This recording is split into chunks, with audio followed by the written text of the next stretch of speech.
If someone asked you to step into a cage with a Bengal tiger, you'd say no.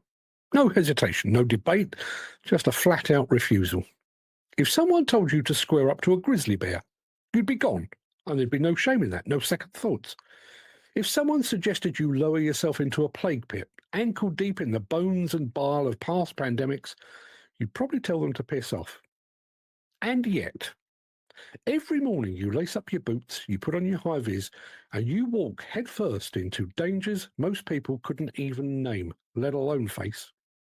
You climb scaffolds where one wrong step comes with no second chance. You work near kit that could crush a man flat without even slowing down. You strip asbestos that can lodge in your lungs and shorten your life. You breathe in dust, diesel, and fumes, not because you want to, but because the job needs doing, and someone's got to do it.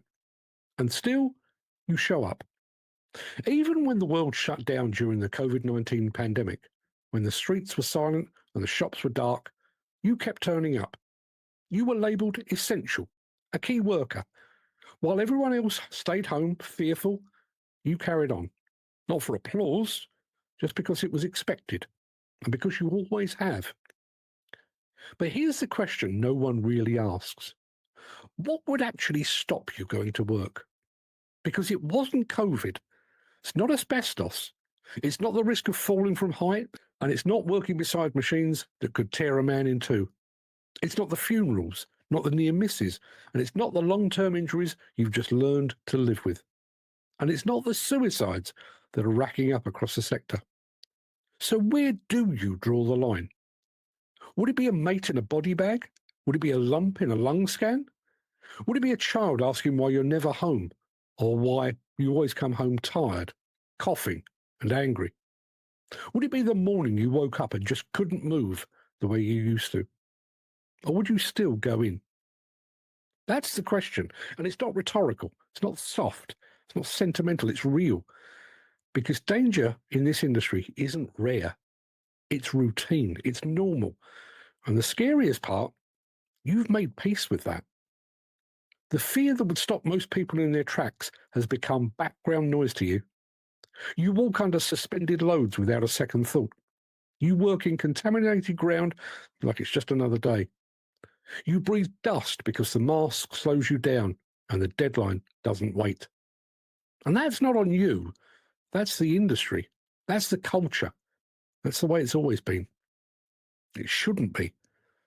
So here's another question, one that never seems to get asked loudly enough. Is the reward worth the risk?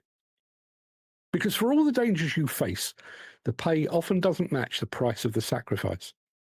Not when you compare it to office jobs, cushioned in air conditioning and ergonomic chairs. Not when a missed hazard can mean a lifetime of pain, or worse still, no lifetime at all. They call it danger money, but is the money enough to offset the clear and present danger? You carry the physical toll, the mental weight, the unpredictability. You take the hits so others can live and work in comfort, drive on smooth roads, sit in shining offices. Yet too often, your value is measured in productivity, not protection. Your wage reflects the hours, not the hazards. And when things go wrong, the reward never feels quite enough. Maybe turning up every day, no matter the risk, shouldn't be the only way to prove your worth.